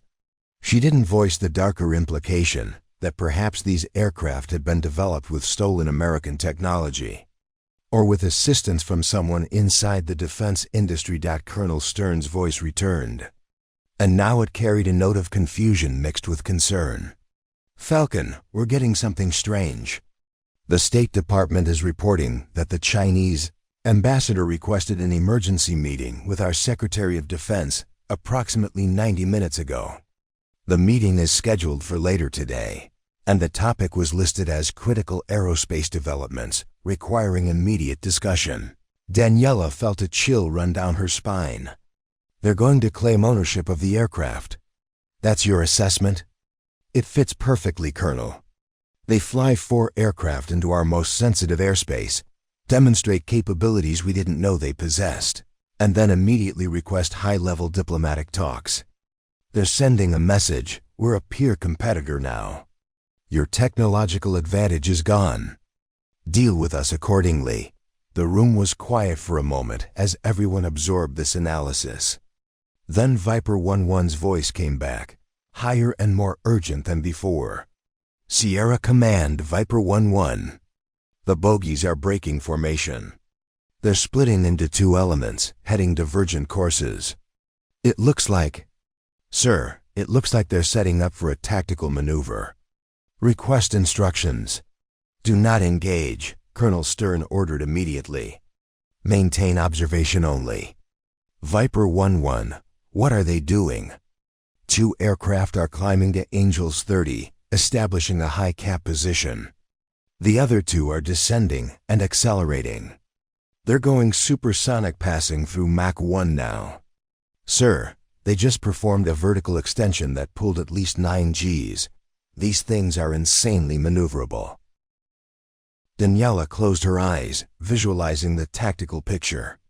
They're demonstrating combat capabilities now, showing us what these aircraft can do in a fight. Colonel, you need to get additional intercept birds in the air immediately. If this situation escalates— Already scrambled, Stern interrupted. 6 more F-22s launching from Nellis within 2 minutes. But Falcon, I need to know if this goes kinetic. What are we dealing with? Can our current generation fighters match these capabilities? It was the question Daniela had been dreading. She thought about the F-22 Raptor, still one of the most advanced fighters in the world. She thought about the countless hours she'd spent flying it, pushing it to its limits, understanding its strengths and weaknesses intimately. And she thought about what the intercept pilot had described: thrust vectoring, advanced stealth, 9G maneuverability. Honestly, Colonel, based on what your pilot described, these aircraft are at least equivalent to our F-22, possibly superior in some aspects. In a dogfight, outcome would depend on pilot skill as much as aircraft capability. But they have one advantage we can't match in this scenario. What's that? They know they're not going to fire. They can fly aggressively, take risks, push their aircraft to the edge because they know this is a demonstration, not combat. Our pilots have to assume hostile intent, have to maintain defensive postures, have to operate under rules of engagement. That psychological difference matters. Viper 11's voice came through again. They're reforming. All 4 aircraft coming back into Finger 4 formation. They've completed their demonstration, and they're turning away. New heading 270 degrees, climbing back to Angels 25. They're leaving. Maintain pursuit, Colonel Stern ordered. Get full documentation of everything. Every angle, every capability they demonstrate. Viper 11, are they accelerating? Negative, sir. They're maintaining subsonic speed. It's like they're just flying away, making no attempt to evade or outrun us. Daniela understood immediately. They've made their point. Now they're showing us they can leave just as easily as they arrived. Colonel, I guarantee those aircraft are going to exit restricted airspace, cross into international territory, and disappear. Probably heading back toward wherever they launched from. My guess would be a naval vessel operating in international waters off the California coast. We have destroyers patrolling those waters. We would have detected a carrier group. Not a carrier, Daniela corrected. Something smaller.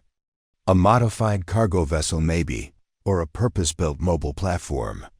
Something that wouldn't draw attention until it was time to launch. As if confirming her analysis, another voice joined the channel, a naval officer this time. Sierra Command, this is USS Halsey. Currently operating 90 miles west of San Diego. We're picking up multiple radar contacts launching from a large vessel in international waters. Contacts are heading east-northeast on an intercept course with previously reported bogeys. Estimate contact in 12 minutes. That's their ride home, Daniela said quietly. They'll rendezvous with the fresh aircraft, probably establish a protective screen, and escort the 4 demonstration aircraft back to their launch platform. By the time we could get naval assets in position to investigate, that vessel will have moved or will be surrounded by enough legal protection that we can't touch it without causing an international incident. Colonel, Stern's voice carried equal parts frustration and grudging respect.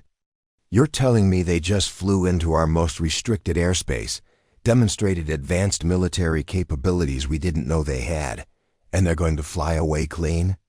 That's exactly what I'm telling you, Colonel. And there's nothing we can do about it without starting a conflict nobody wants. They planned this perfectly, timing, location, execution. This was a professional operation run by people who understood exactly what they were doing and what message they wanted to send. There was a long silence on the line. Daniela could almost hear the wheels turning in multiple command centers. People trying to figure out how to respond to this situation, what it meant for American security, what recommendations to make to political leadership. Finally, Colonel Stern spoke again, and his voice carried a weight of fatigue Daniela recognized all too well, the exhaustion that came from facing a problem with no good solutions. Falcon, I need to ask you something, and I need an honest answer. Could you have done anything different? If you were in one of those interceptor aircraft right now, with your full capabilities and training, could you have stopped this demonstration? Daniela thought about how to answer. She thought about her years flying the F-22, about the missions she'd flown that remained classified, about the skills she'd developed that had earned her the call sign Falcon. She thought about air combat maneuvering, about missile employment zones, about the dozens of factors that determined outcomes in aerial engagements. No, she finally said. Not without shooting them down, which would have started a war. Colonel, the people who planned this operation knew exactly what they were doing. They knew our response protocols. They knew our rules of engagement. They knew how far they could push without crossing the line into actual conflict. This was a chess move, and they positioned their pieces perfectly. The only way to have prevented it would have been to detect and intercept them before they reached restricted airspace. And given their stealth capabilities, that was probably impossible with our current radar coverage. So we just lost. No, Daniela corrected. We just got a wake-up call. There's a difference. Now you know these capabilities exist. Now you can plan for them, train against them, develop countermeasures. The worst defeats are the ones you don't see coming. This one, you saw. You documented. You'll learn from. Another voice joined the channel, female and carrying unmistakable authority, someone very senior, Daniela guessed. Possibly a general. This is General Patricia Castellano, NORAD Commander. Falcon, I've been listening to this entire exchange. Your assessment has been invaluable. We're going to document this incident thoroughly and begin immediate analysis. But I need to ask, would you be willing to consult on our response? Help us understand what we're facing and how to counter it. Here it was. The moment Daniela had known was coming from the instant she'd first heard Colonel Stern's voice over the radio. They didn't just want her tactical assessment of one incident. They wanted her back. They wanted Falcon, not Daniela Reeves. She looked at Agent Cross, who was watching her with an unreadable expression. She looked through the window at the people still gathered outside, at her students who trusted her, at the quiet life she'd built so carefully over 5 years. "General Castellano," she said slowly, "I'm honored that you value my input. But I need to be clear about something. I left active service for reasons that haven't changed. I'm not looking to return to that life. I can provide this one-time consultation on this specific incident. But after that, I'm going back to teaching students to fly Piper Cherokees at a small airport in Arizona. That's where I belong now." There was a pause, then General Castellano's voice came back, and it carried surprising understanding. "I respect that, Falcon. And I'm not going to pressure you. But I want you to know something. What you did today mattered. Your analysis helped us understand a critical national security situation. You prevented us from potentially making mistakes that could have escalated this into something worse. That's service, even if you're wearing civilian clothes when you do it. Thank you, General. One more thing. The name Falcon, it wasn't given to you because you were fast or deadly, though you were both. It was given to you because falcons have the sharpest eyes in the animal kingdom. They see things other creatures miss. You still have those eyes, Daniela. You saw today what others might have missed. Remember that." The line went silent, then Colonel Stern came back on. "Falcon, we're clear here. The bogies have rendezvoused with their escort aircraft and are heading back toward international waters. We're going to stand down our intercept aircraft and begin full debriefing. You're released from standby, and thank you, genuinely.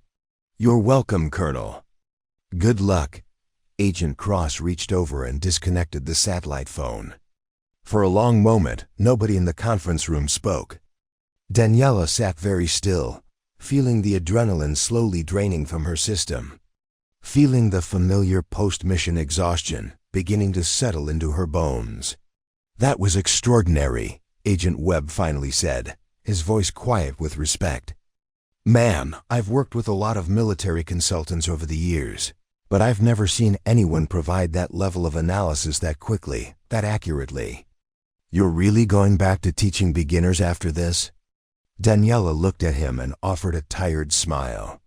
"Agent Webb, do you know what the mortality rate is for fighter pilots in actual combat? Do you know what it's like to make decisions where every choice might cost lives? Where every mistake can't be taken back?" She shook her head. "Teaching students to fly safely, helping them build confidence, watching them achieve their dreams, that doesn't involve anyone dying. And after the things I've seen, that matters more than you can possibly imagine." She stood up, collecting her flight bag. "If there's nothing else, I have students waiting for me.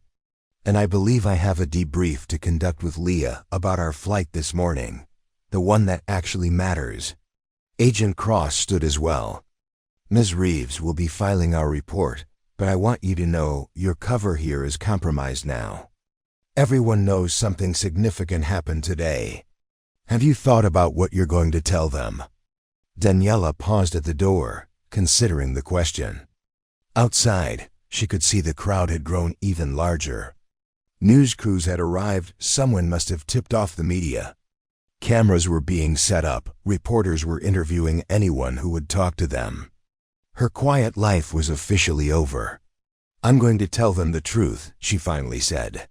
"That I used to do different work. That work required me today, and now it's done.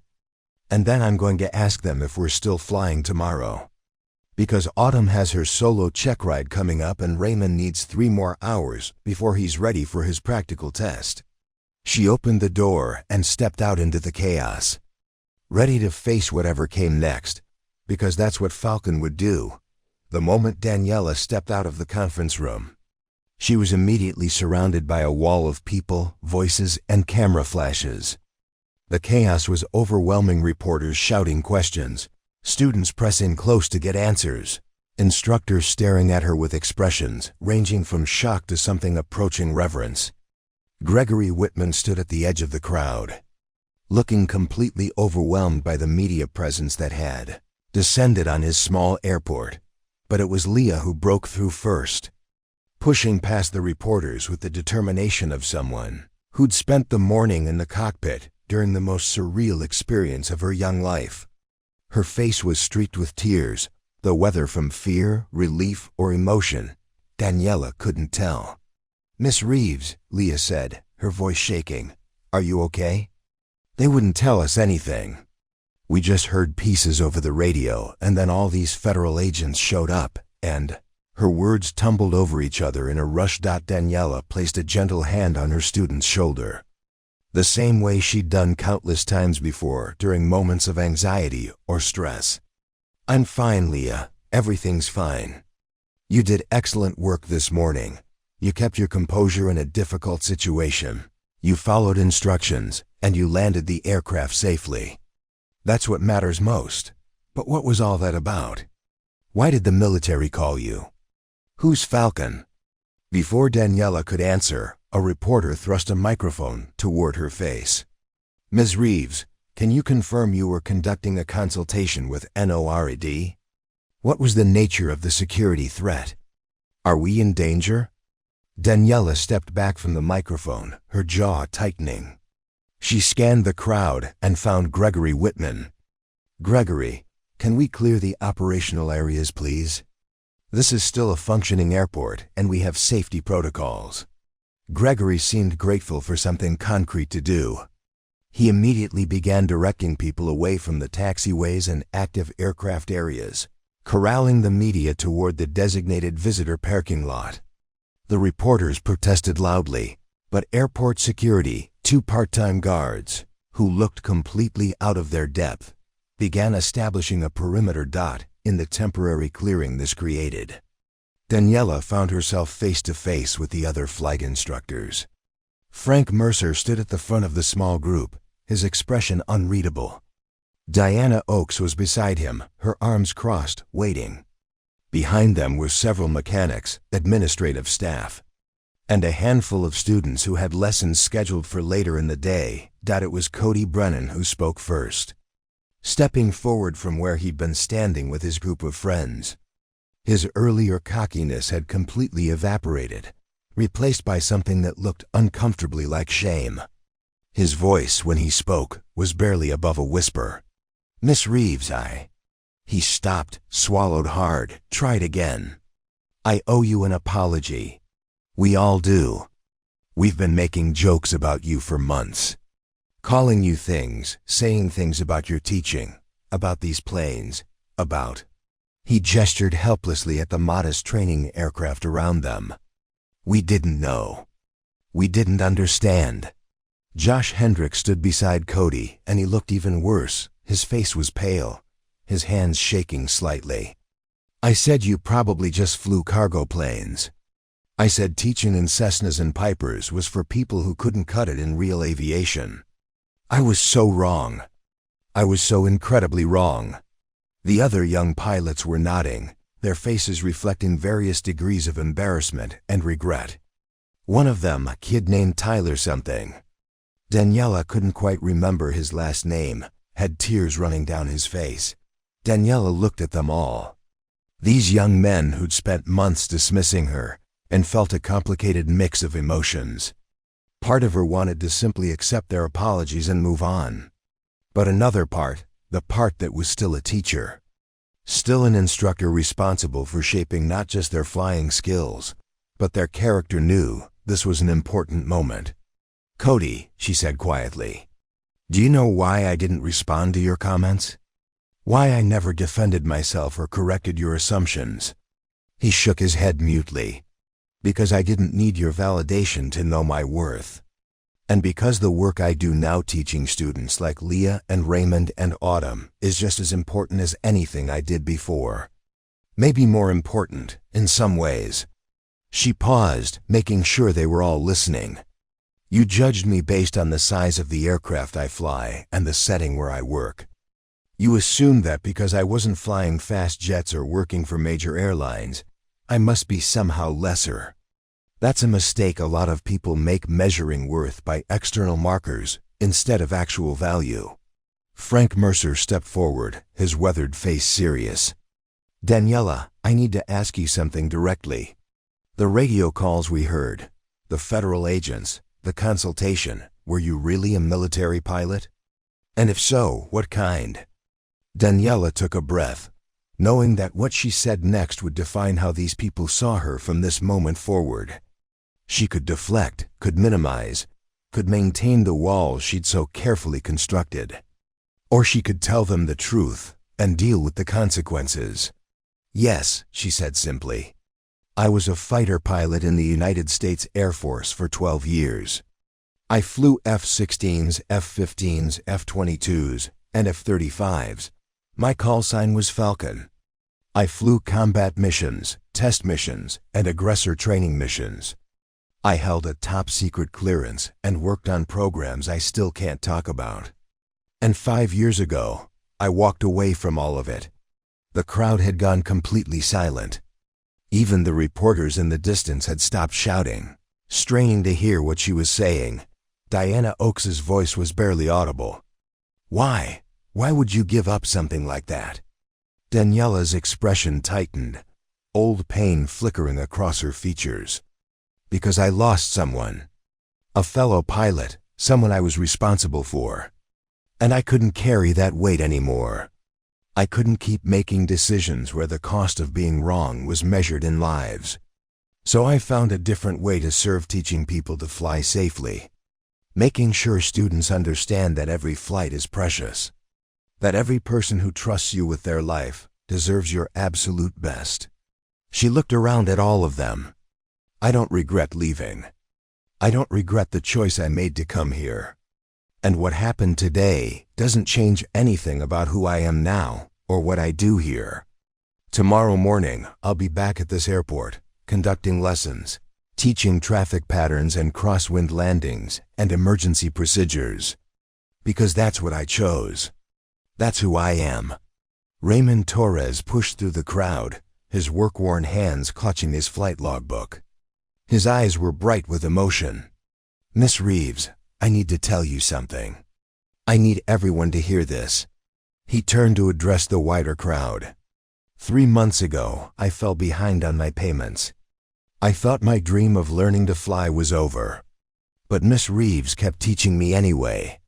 She told me there was a scholarship program, but I found out later she was paying for my lessons herself. Out of her own pocket. Autumn Caldwell's voice rang out from near the hangar. She fixed my training plane herself when my family couldn't afford the repair. She stayed until midnight working on it, and the next day she told me it had magically fixed itself. Marcus Wright stepped forward, his voice stronger than Daniela had ever heard it.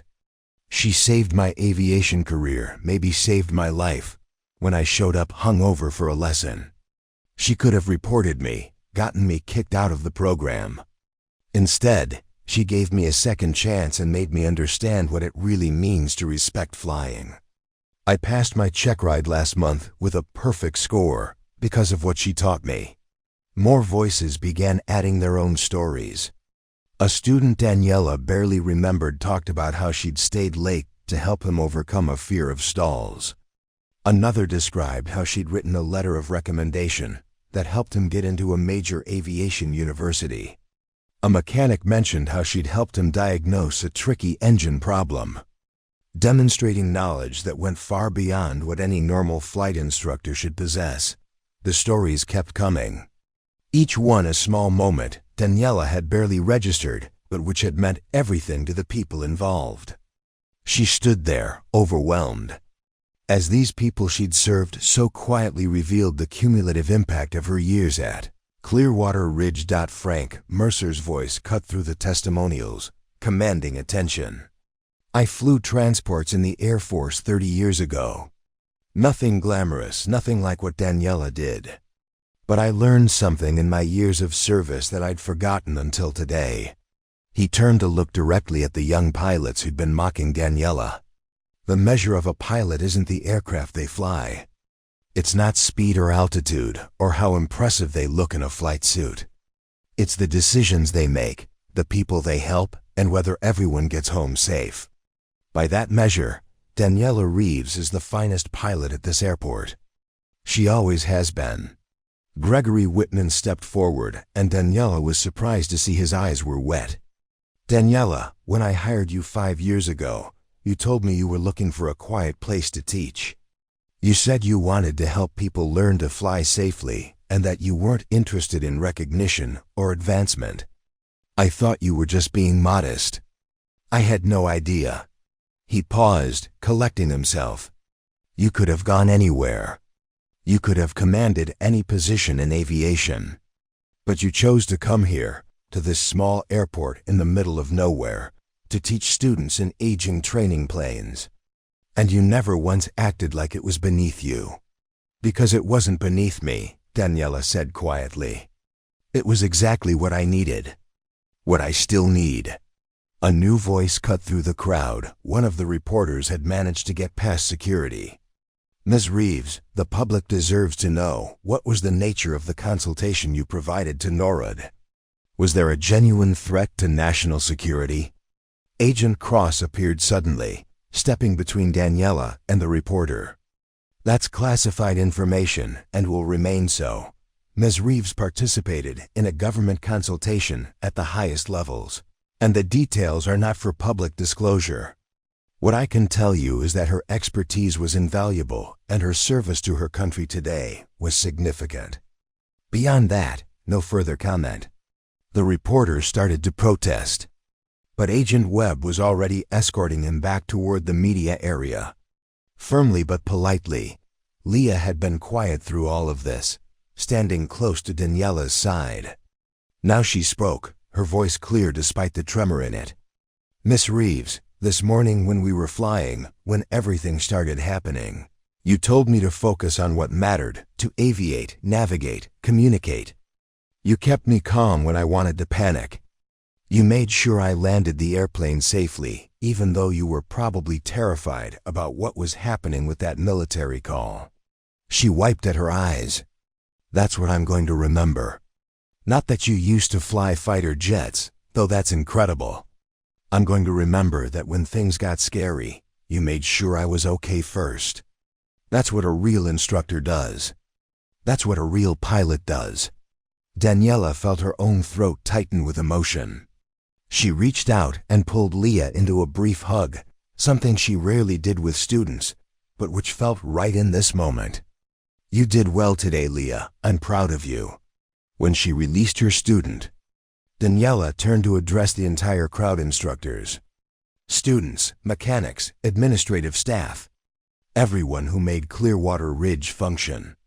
"I know today was strange and unsettling. I know you all have questions, and I understand that some of you might feel like you don't really know me anymore. But I want to be clear about something. The person I was 5 years ago when I arrived here, that's the same person standing in front of you now. I'm still your colleague, your instructor, your friend. What you learned today about my past doesn't change any of that unless you let it." Cody Brennan spoke up again, his voice stronger now but still carrying deep remorse. "Miss Reeves, is there any way we can make up for how we treated you?" "Any way to—" "Yes," Daniela interrupted. "You can take your flying seriously. You can treat every lesson, every flight, every procedure with the respect it deserves. You can stop measuring worth by the size of engines or the speed of aircraft. And you can pass that lesson on to every other pilot you meet." She looked directly at him. "Cody, you have natural talent. I've watched you fly. But talent without humility is dangerous. Prove to me that you've learned something today, and we'll call it even." He nodded vigorously, and for the first time, Daniela saw in his eyes something other than cockiness, She saw genuine respect and the beginning of wisdom. Diana. Oak stepped closer, her expression thoughtful. Daniela, I have to ask, do you think you'll go back? Now that they know where you are, now that they've called on you again? It was the question everyone wanted answered. Daniela could feel all eyes on her, waiting for her response. She thought about General Castellano's words, about having the eyes of a falcon, about service taking many forms. She thought about the adrenaline rush of the consultation, the clarity of purpose that came from using skills honed over decades. But she also thought about Raymond's tears after his first solo flight, about Autumn's triumph when she finally mastered crosswind landings, about Marcus's transformation from reckless kid to responsible pilot. No, she said firmly. Today was an exception, an emergency where they needed specific expertise I happen to have. But my place is here now. This is where I can do the most good. This is where I choose to serve.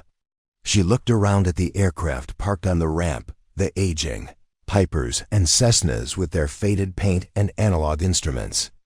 To most people, they were unremarkable, even outdated. But Daniela saw them differently. She saw the dreams they carried, the futures they made possible, the lives they changed through the simple gift of flight. These may be small planes, she said, her voice carrying across the crowd, but they're doing big work. Every student who learns to fly safely, every person who discovers their passion for aviation, every life changed because someone took the time to teach them properly, that matters. That's real service. And I'm honored to be part of it. The crowd was quiet for a long moment, and then something unexpected happened. Frank Mercer started clapping. Diana joined him. Then Raymond, Autumn, Marcus, and Leah. Within seconds, the entire crowd was applauding students, instructors, mechanics. Even Gregory Whitman and the airport security guards. Even Cody Brennan and his friends were clapping. Though tears were streaming down several of their faces, Daniela stood there, uncomfortable with the attention, but understanding what this moment meant for all of them. It wasn't just about her anymore.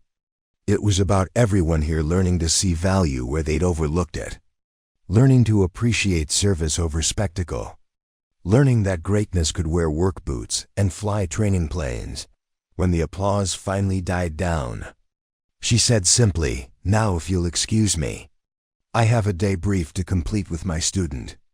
And then I believe I have 2 more lessons scheduled for today. Leah, shall we go review your performance?" As she walked toward the flight operations building with Leah beside her, the crowd began to disperse. But Daniela could feel that something fundamental had shifted at Clearwater Ridge Municipal Airport. The quiet instructor they'd taken for granted would never be invisible again. And perhaps, she thought, that was okay. Perhaps some truths needed to come to light, not to glorify the past, but to illuminate the present. 3 weeks had passed since the incident, and Clearwater Ridge Municipal Airport had settled into a new rhythm, one that acknowledged Daniela's past while respecting her present. The media frenzy had eventually died down after Agent Cross made it clear that any further inquiries about the national security consultation would be met with official silence. The reporters had moved on to other stories, leaving the small airport to return to its daily operations, but everything had changed in subtle and profound ways. The most visible change was in enrollment. Within the first week after the revelation, Gregory Whitman's phone had rung constantly with inquiries about flight training. People wanted to learn from the pilot who consulted with NORAD, from the former fighter pilot, from the legend who chose to teach. Gregory had to hire 2 additional instructors just to handle the overflow, and even then, the waiting list for lessons with Daniela specifically stretched months into the future. Daniela had mixed feelings about this. She appreciated that more people wanted to learn to fly, but she worried they were coming for the wrong reasons, drawn by her past rather than by a genuine love of aviation. She made a point of telling every new student during their first meeting that if they were looking for war stories or tales of military glory, they'd come to the wrong place. If they wanted to learn to fly safely and competently, she'd teach them everything she knew. Most stayed. A few left, disappointed. Daniela didn't mind either way. The more meaningful changes were happening with her, existing students, and the community she'd already built. Cody Brennan had become one of her most dedicated pupils, approaching every lesson with a humility and focus that was almost startling compared to his earlier attitude.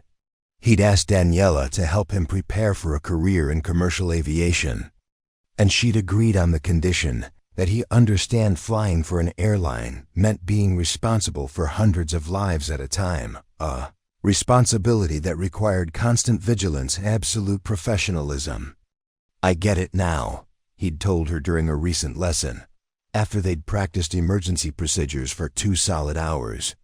"It's not about being the best or the fastest or looking cool. It's about bringing everyone home safe every single time, no matter what." "Now you're learning," she'd replied. Josh Hendricks had followed a different path. The young pilot had been so shaken by discovering how wrong his assumptions had been that he'd taken a month off from flying entirely. When he returned, he'd approached Daniela with a request that surprised her. "Miss Reeves, I need to start over. I need to unlearn all the bad habits and attitudes I developed. Would you be willing to take me back to basics? Treat me like a brand new student who doesn't know anything." Daniela had studied him carefully, looking for signs of insincerity or simply seeking attention. But she'd seen only genuine remorse and a desire to change. So she'd agreed, and over the past 3 weeks, she'd been systematically rebuilding Josh's understanding of aviation from the ground up. Not just the mechanics of flight, but the mindset required to do it well. Raymond Torres had passed his private pilot check ride 2 weeks after the incident, scoring perfectly on both the oral exam and the flight test. He'd come to find Daniela immediately afterward, his new pilot certificate still crisp in his hands, tears streaming down his face. "I did it," he'd said simply. "Because of you, I actually did it." Daniela had shaken his hand formally, the way one pilot acknowledges another. "You did it because you put in the work, Raymond. You earned this. I just showed you the way." But Raymond had shaken his head. "No, you did more than that. You believed in me when I didn't believe in myself. You invested in me when I had nothing to offer in return. You taught me that flying isn't just about the controls and the procedures. It's about character and responsibility and caring about getting things right." He'd paused, then added, "I'm going to pay it forward. Once I build some hours, I want to become an instructor myself. I want to teach people the way you taught me." That conversation had stayed with Daniela for days afterward, a reminder of why she'd made the choices she had. Autumn Caldwell had soloed successfully and was now working toward her private pilot certificate. Her confidence had grown exponentially, and she'd developed into exactly the kind of pilot Daniela had hoped she would become: careful, thoughtful, and deeply respectful of the responsibility that came with flight. Autumn had also started a small aviation club at her high school, encouraging other students to consider careers in flying. She'd asked Daniela to come speak to the group, and Daniela had agreed, though she'd made it clear she'd be talking about the daily realities of aviation work, not about military adventures. Marcus Wright had not only completed his private pilot certificate, but had already begun working on his instrument rating. He'd completely transformed from the hungover kid who'd shown up unprepared to a young man who treated every flight with utmost seriousness. He'd written Daniela a letter, an actual handwritten letter, not an email thanking her for the second chance she'd given him and explaining that he now understood she hadn't just been teaching him to fly, but teaching him to be a better person. Leah Simmons, who'd been in the cockpit during the fateful NORAD call, had processed the experience in her own way. She'd continued her training without interruption, and during a recent lesson, she'd told Daniela something that had struck deep. "That morning when everything happened, when I was scared and confused and wanted to panic, You taught me the most important lesson I've ever learned. You taught me that no matter what's happening around you, no matter how chaotic things get, you focus on what you can control. You fly the airplane first. Everything else comes after. Leah had looked at her instructor with absolute sincerity. I'm going to carry that lesson into everything I do for the rest of my life, not just flying. The other instructors at Clearwater Ridge had also changed in how they approached their work. Diana Oakes had started spending more time on thorough pre-flight briefings, taking a page from Daniela's book. Frank Mercer had begun emphasizing the philosophy of flight rather than just the mechanics, talking to students about why they wanted to fly and what it meant to be responsible for an aircraft. Even the mechanics had been affected. They worked with a renewed sense of purpose, understanding that every repair they made, every inspection they conducted, was part of the larger mission of keeping people safe. Gregory Whitman had pulled Daniela aside one afternoon about a week after the incident. They'd sat in his office, the door closed, and he'd spoken with an honesty that surprised her. Daniela, I need to apologize. When I hired you 5 years ago, I thought I was doing you a favor, giving a job to someone who needed one. I had no idea I was hiring someone who could have worked anywhere, done anything. The fact that you chose to come here, to work at this small airport for modest pay, teaching students and basic trainers, he'd shaken his head. I should have questioned that. I should have wondered why. Instead, I just accepted it and never bothered to really see you. Gregory, you gave me exactly what I needed, a place to serve without expectations or pressure. You created an environment where I could teach without anyone making demands about what I used to be. That was a gift, whether you knew it or not. He'd nodded slowly. Still, I want you to know that I see you now, really see you. And I'm grateful beyond words that you're here. On a cool evening 3 weeks after the incident, Daniela sat alone in her small apartment, the windows open to let in the desert breeze. On the coffee table in front of her lay several items she'd been contemplating for hours. The first was her old Falcon patch, worn and faded, but still carrying the weight of everything it represented. The second was a photograph that had been taken just that morning. Marcus, Raymond, Autumn, and Leah standing together in front of the Piper Cherokee they'd all trained in, holding their pilot certificates and logbooks, grinning with the joy of achievement. The third was a handwritten note from General Castellano that had arrived by courier earlier in the week. Daniela picked up the note and read it again, though she'd already memorized every word. Falcon, your consultation on the September incident was instrumental in our response and subsequent policy decisions. The situation was resolved without conflict, and our understanding of potential threats has been significantly enhanced because of your analysis. Met what I said, you still have the sharpest eyes in the sky. Should you ever reconsider your decision to remain in civilian life, you would be welcomed back with open arms at any level you chose. But I also understand why you made the choice you did. After reviewing your file and learning more about your work at Clearwater Ridge, I've come to believe that perhaps you're conducting the most important mission of all, preparing the next generation not just to fly, but to fly with honor and purpose. The Air Force's loss is aviation's gain, with respect and admiration. General Patricia Castellano. Daniela set the note down and picked up the photograph of her students. These 4 young people had trusted her, had let her shape their understanding of what it meant to be a pilot. And they'd become exactly the kind of aviators she'd hoped to develop: skilled, responsible, humble, and committed to safety above all else. She thought about the choice she'd made 5 years ago, walking away from everything she'd worked so hard to achieve. At the time, it had felt like defeat, like running away from failure and guilt she couldn't bear. But sitting here now, looking at the evidence of lives she'd touched and futures she'd helped shape, Daniela understood that her choice hadn't been an ending. It had been a different kind of beginning. Her phone buzzed with a text message. It was from Leah. Miss Reeves, I know it's late, But I just had to tell you I got accepted into the aviation program at Embry-Riddle. My essay was about what you taught me about focusing on what matters. Thank you for everything. Daniela smiled and typed back a response. Congratulations. Leah, you earned this through your own hard work. I'm proud of you. More messages followed over the next few minutes.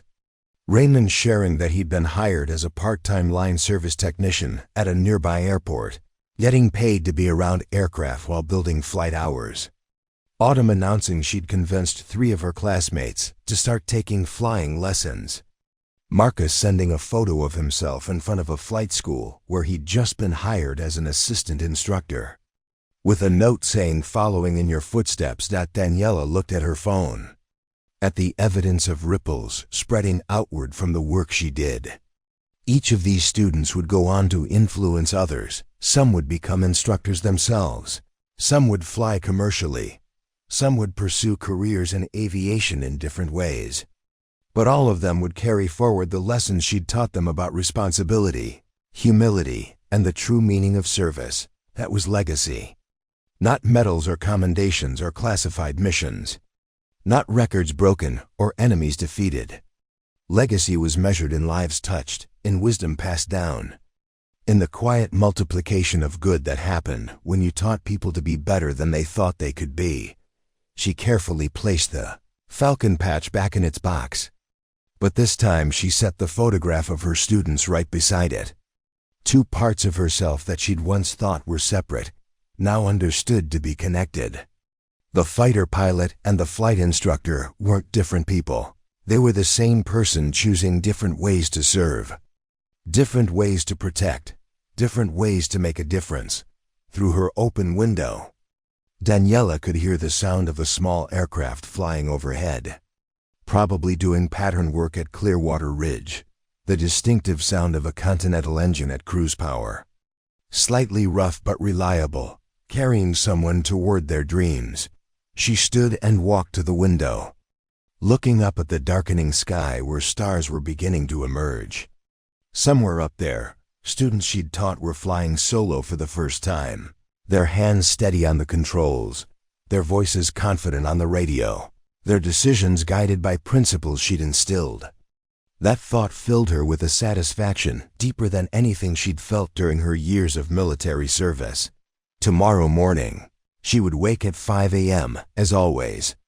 She would make coffee, review the day's weather, and drive to Clearwater Ridge Municipal Airport.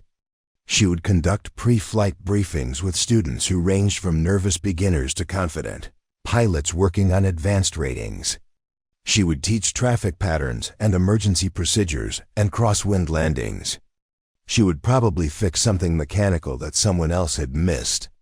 She would make sure, as she did every single day, that everyone who flew with her understood the sacred responsibility of flight, and she would do it all in worn jeans and an old leather jacket.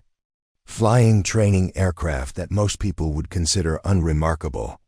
Working at a small airport that would never make headlines or appear in aviation magazines, but she would do it with the same dedication, the same precision, and the same commitment to excellence that had once earned her the call sign, Falcon, because true service didn't require recognition.